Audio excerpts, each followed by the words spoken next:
L'aïkido, c'est un art martial japonais. Il n'y a pas de compétition parce qu'on a choisi d'axer surtout sur le développement personnel, la progression personnelle. Donc c'est sur l'éducation, la formation de l'individu.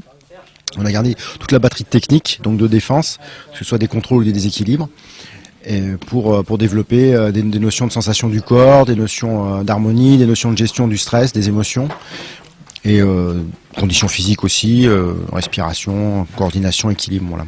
Pour vous, qu'est-ce qu'il apporte de faire ce sport-là? Avec la pratique un peu longue, ça permet d'avoir une meilleure relation avec les gens, parce qu'on recrée un peu de façon théâtrale tous les conflits qui peuvent arriver entre les gens, les grands, les petits, les forts, les moins forts.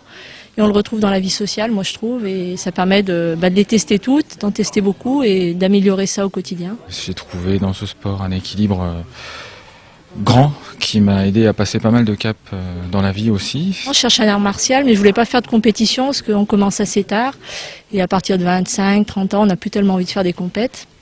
Donc c'est ça qui a motivé mon choix d'aïkido. C'est un peu difficile au niveau physique au début, donc beaucoup abandonnent à ce stade-là. Mais ceux qui continuent après, continuent jusqu'à la fin, jusqu'au bout.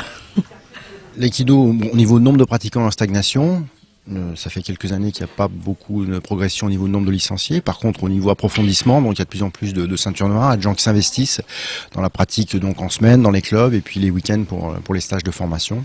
Donc formation technique comme celui-ci, de perfectionnement, et puis les formations aussi pédagogiques. Est-ce qu'il y a des stages tous les week-ends? Est-ce que c'est régulier? Oui, c'est très régulier là, de plus en plus partout en France et même sur la région. Il y a parfois même 2 dates sur un département. Donc c'est assez. D'un côté, ça fait un grand choix de pratique.